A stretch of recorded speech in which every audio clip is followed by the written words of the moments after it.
you are welcome. So Afrism, our culture is that we engage, we discuss. Yes, so welcome. Thanks. Okay, now is the time for debate to start. So I would like to hand over to Mr. Mzomuhle, Prince Mhlongo, our chairperson for today's debate. Can we give him a round of applause, guys? Without further ado, ladies and gentlemen, let me just firstly introduce our panelists for today. Then we are going to get to the ground rules, the few things that we need to be mindful of as part of this debate. Then we are going to get on with it. So firstly, I'm going to introduce an honorable member here, Umandla Shange, from the African National Congress Youth League. He is part of the provincial executive of the ANC Youth League. He's from eThekwini, Ward number 1, KwaXimba, Ekato Ridge. He studied here, or he studies at UKZN Westille campus, doing his master's in public administration. So Mr.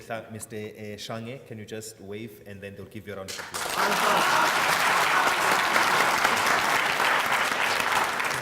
Okay. Next we have the Honorable J.K. Shandu from the Economic Freedom Fighters. He is the Deputy Chairperson of the EFF in KwaZulu-Natal. He was born and raised in Stenga. He graduated in Commerce and he's doing his Master's in Developmental Studies. Mr. J.K. Shandu, can you wave and they give you a round of applause?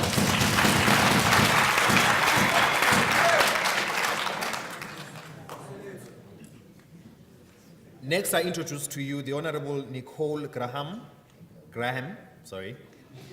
from the Democratic Alliance. She is the chair of the DA, Central Durban constituency.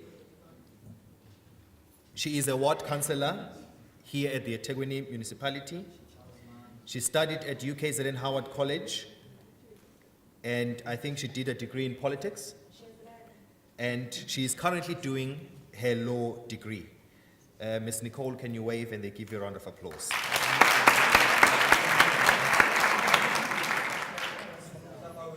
Next we have the Honorable Tobani Zigalala from the BLF. He is doing his studies at the UKZN Howard College campus. He's doing his BA in philosophy, politics and law.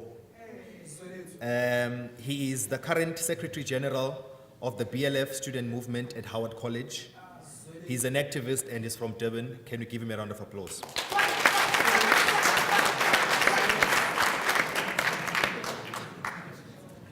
Then we have the Honorable Mlaodi Wasekana.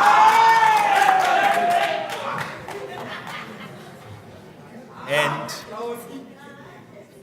as part of his introduction, he wanted us to just mention that he is just an ordinary folk from the YCL.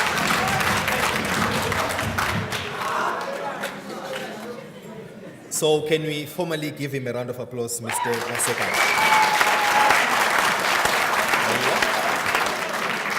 Then as part of our panel, we also have the Honorable Mr. Ayanda Meiwa.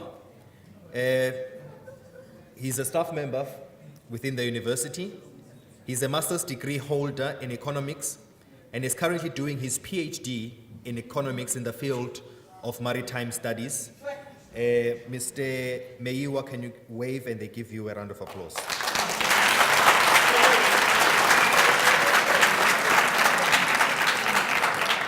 Then last but not least, we have the Honorable Zakhele Ndlovu, who is a political science lecturer also for UKZN. Mr. Ndlovu, can you wave and we give you a round of applause?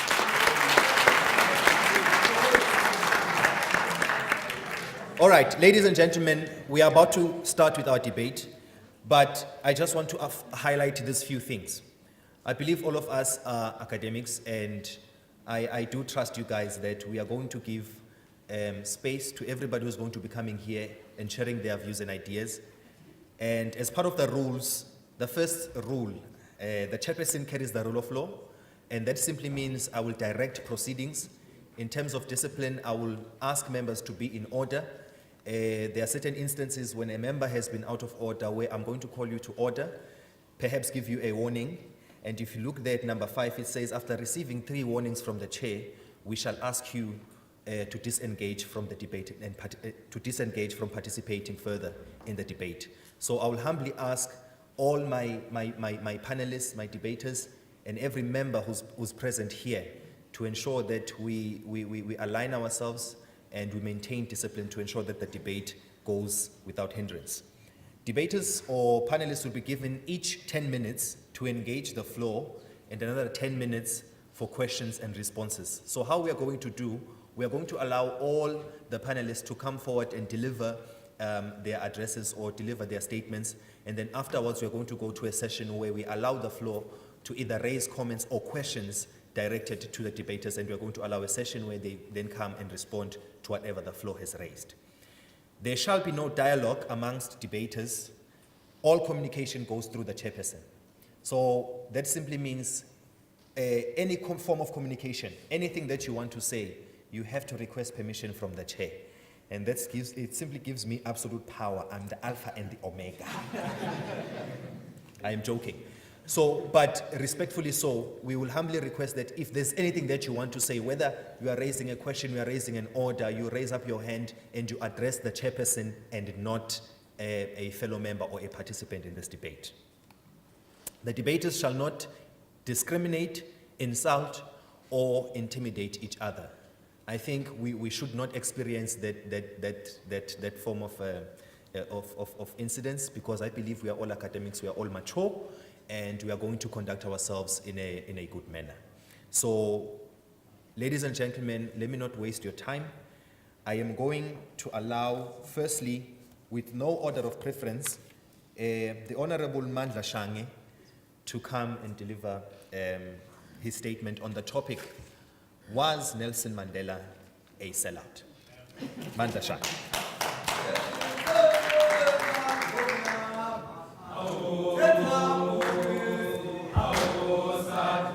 Long live Mandela, long live. Long live. Long live President Nelson Mandela, long live. Long live. Thank you. Program Director, fellow panelists, leadership of the Afrisms, who are the coordinators of the debate, comrades and friends, fellow staff members, ladies and gentlemen. Well, it is indeed a privilege, I must say, to be given this opportunity to engage on this topic. I must also confess that when I received a call from the President that he wanted me to participate in this debate, you know, after receiving a call, you have quite a number of questions that you ask yourself. Among other questions is, why must we debate an individual in a struggle that was waged by the collective movement of our people? That is the first question that came into my mind. We want to singular individual out of the struggle that was faced by the South African people, and we want to bog ourselves into whether or not that person contributed into whether positive or negative into the advancement of the struggle. Well, to me, when after doing those considerations, I then said, well, I do have that discomfort because we must then walk into the debate. Since Mandela joined the ANC, we must then cite years, we must then cite the role and responsibility, his contribution in the movement. And we therefore singular a point of disagreement. But a debate also, part of my thought, that Well, it is a recent debate that I've started, I think, just 2 years ago, in terms of whether or not did Mandela sold out the people of the country. Now, that then become a problematic engagement and a debate. Now, what ought to be a major question was or is, what was the agenda post-apartheid system? And has that agenda been achieved? If that agenda has not been achieved, where are the obstacles or where are the stumbling blocks? So that we then singular what then become a role and responsibility either of the movement or of the liberation movement in moving and taking our people post-apartheid system. Because if we want to, I think we are going to not focus, because I think we will then do what other people did in UK recently. Just throw insult to the former president. Jackie is the witness into that. Now,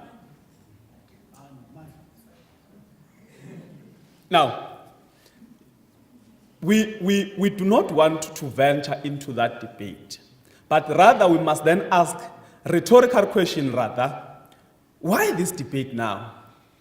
What is the relevance of the debate? Who is at the helm and what is it that they want to achieve out of raising and singular the president and the president general of the first democratic dispensation in South Africa?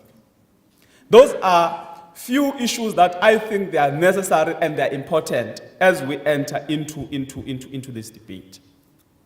But I just want to take you, colleagues and comrades, at least back in terms of the diagnostic of a South African problem during the apartheid era and what the ANC as the movement of the people has categorized the struggle for the people on what are areas of emphasis and what are issues that the ANC identified as the major of that issue.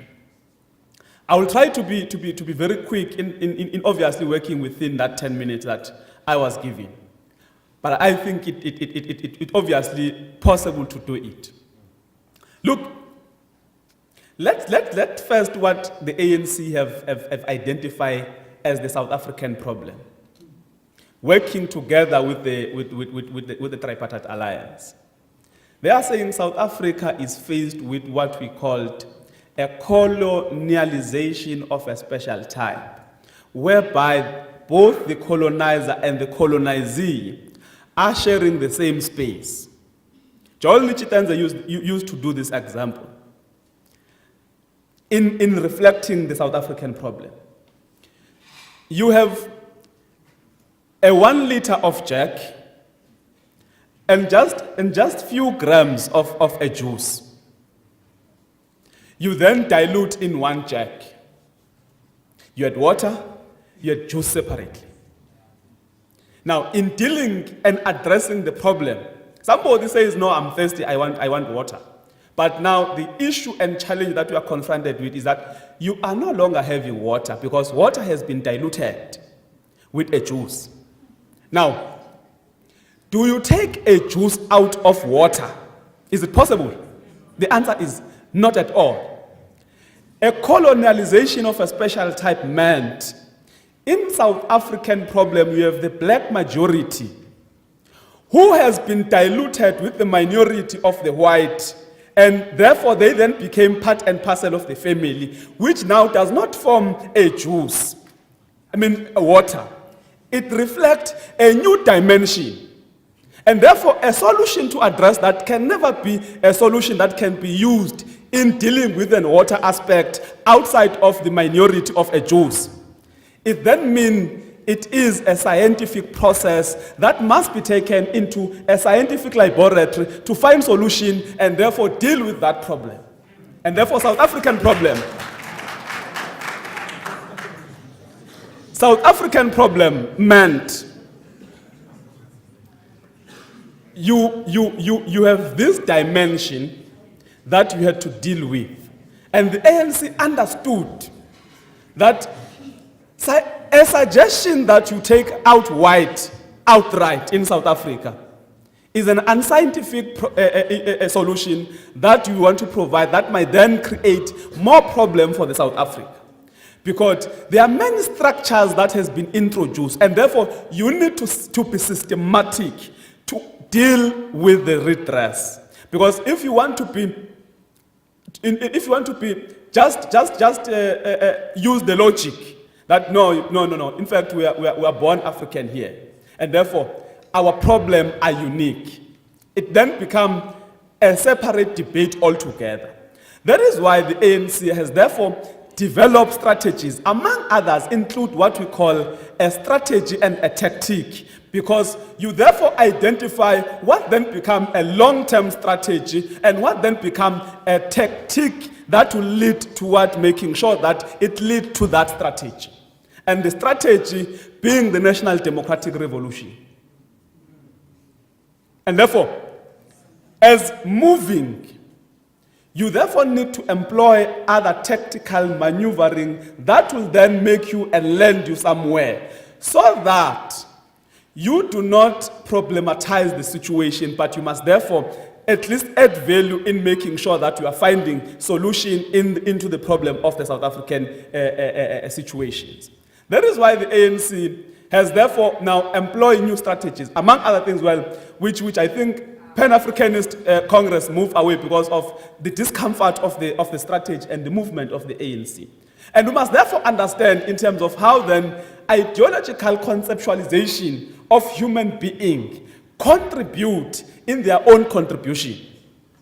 Now, that is why there are people that will then want to take an extreme route in addressing a fundamental problem, which without the proper and the thorough analysis, that might not create make you to find a solution, but that might then make you to further create more problems. Now, the questions therefore mean we must ask ourselves whether or not the African National Congress have done or have implemented in accordance to its policies in making sure that it liberates the people of South Africa, it then creates the National Democratic Society, and is the process to make sure that we reach into the stage of the National Democratic Revolutions. And therefore, that would be basically, because I think in terms of the time, I have some few challenges. But that then becomes a major questions which I think all panelists will then contribute and identify issues that they believe is the most problematic areas. But most importantly, we must separate sectorial struggle with the broader struggles of our people. A sectorial struggle is that you identify yourself as an organization that deals direct with issues of a land.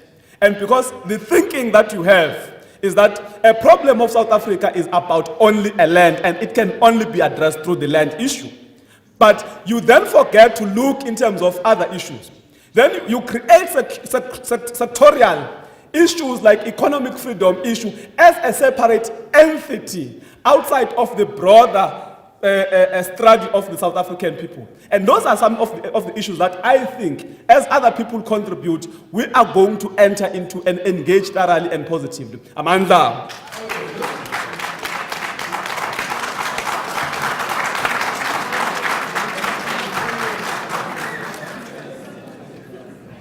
Thank you so much, Mr. Shange. Maybe I did not mention this to my panelists before. There is a stopwatch here, so I've put this for your attention. So thank you, Mr.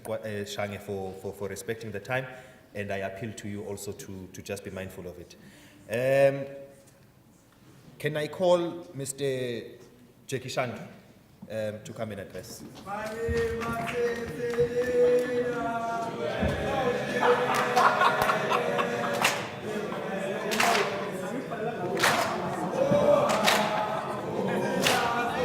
Mandla. Thank you very much. Sure. No, man. We appreciate the opportunity as the EFF.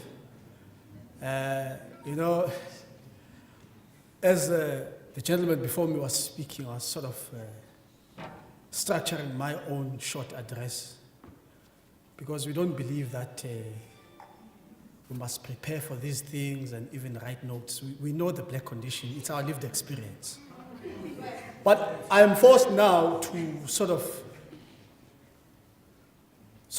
veer off a bit because the gentleman before me says here that there are formations that are attempting to suggest that the land question is the only question and that there are no other questions. Of course, his view is that there are other questions that are more important.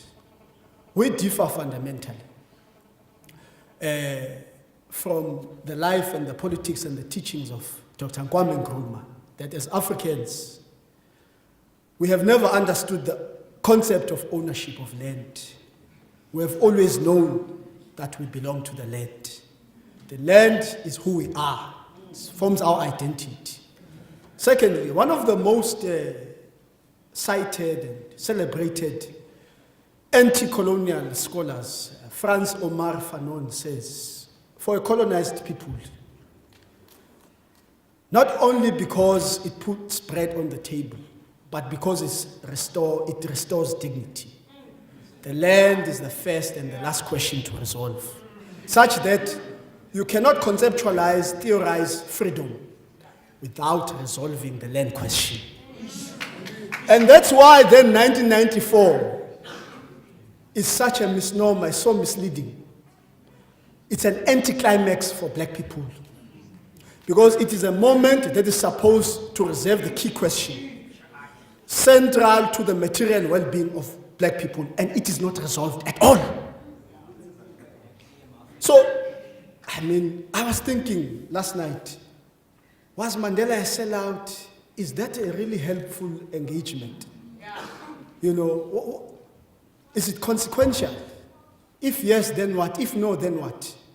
Because we know our lived experience as black people, our material conditions today as we speak, we are a landless majority, rendered powerless by the African National Congress, which has had political power for the last 22 years. It refuses to do anything on the land question.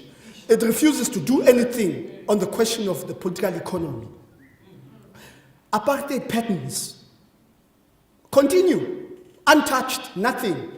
Just a few blacks, or Ramaphosas and the Sexwales, to make it look good or transformed. It isn't. So, I don't know, man. I have no obsession with Mandela. But I think the most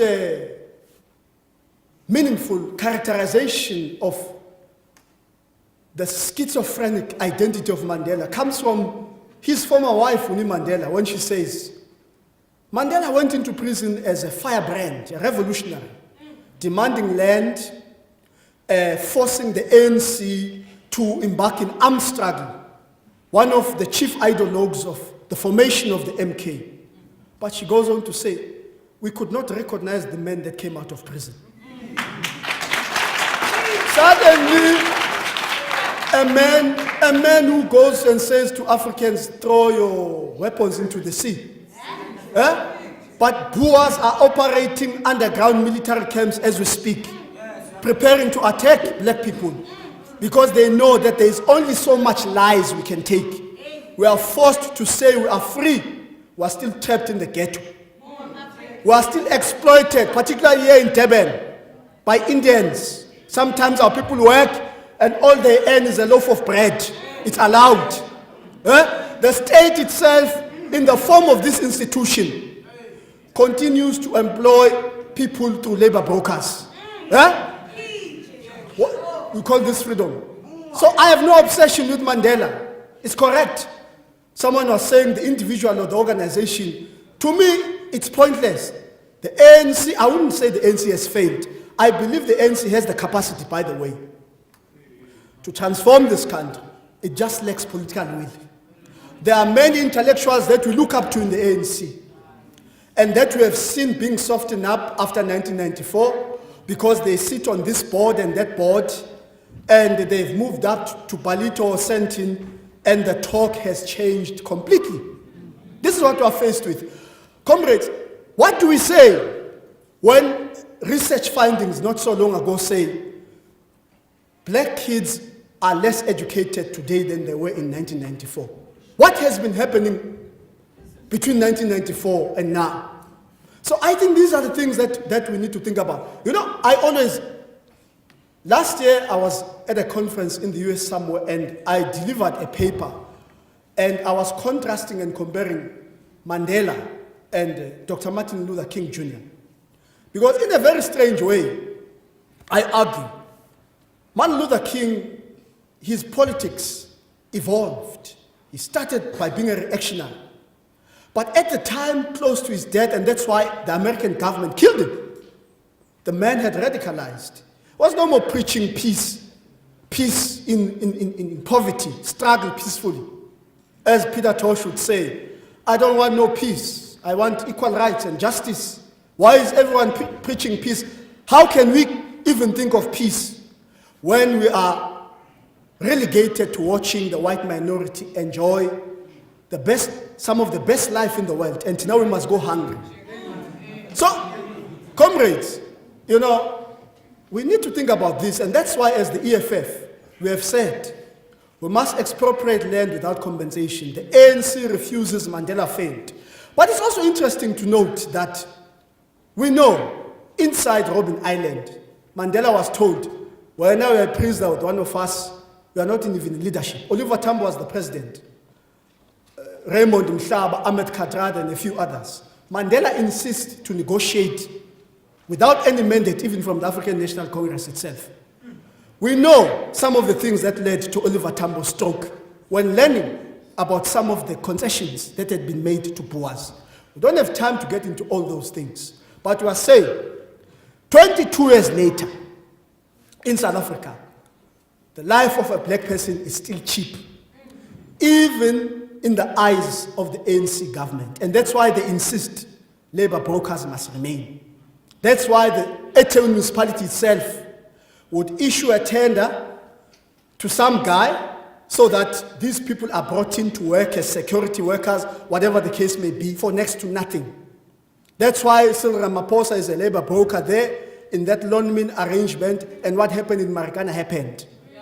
So, if black lives do not matter to us, black people, what do we expect from the DA? What is there to expect? You know, and it's not an attack. I mean, it's not but I'm saying to you, I was saying to fellow panelists here that our politics as black people, and I'm also speaking in the lines of Steve Biko, the last recorded interview of Steve Biko is very clear. I would like to see groups like the PAC, the ANC, and the Black Consciousness coming together and forming a united, strong black struggle and speaking from that position of black power and black unity. It's very difficult. We would like to see that happen today because in the end, whether I'm BLF or DA or ANC, still in Tlalekas, still I live in a shack, I'm exploited by capital, whether it's owned by a white or a black person. This is what we are subjected to. This is our lived experience as we know it today. So we have to find ways. I like what is happening with struggles such as fees must fall, roads must fall, and all those things. I think there is something quite seductive about this generation of black students, something in the mold of the 1976 generation, where when the need arises, we look beyond our party political caps and we're saying, no, we want free education.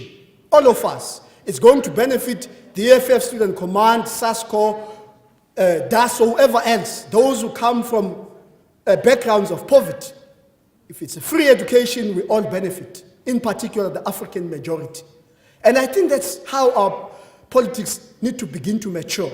But we must not be friendly to the African National Congress, because they have power and they choose to use it to defend white monopoly capital. It's a choice. So it must be very clear there will be no favors. We know you have power. We know you can effect change. You refuse to. You are sleeping in bed with the people yesterday who are still continuing, by the way, to make such. You have to understand the economy of this country to see how much money is made. In Parliament, comrades know, as the EFF, we have submitted a dossier, illicit outflow of capital, and we named even the companies that are evading tax. JSE listed white companies that are redirecting billions of tax every annum. It's sitting in Parliament. The ANC refuses to act. Why? Because every second person in the NEC of the ANC sits on the boards of these companies who are implicated. And that's how kickbacks happen. You sit, you don't know what's happening, they just give you director's fees. But your job is to make sure that nothing happens against white monopoly capital. Mandla.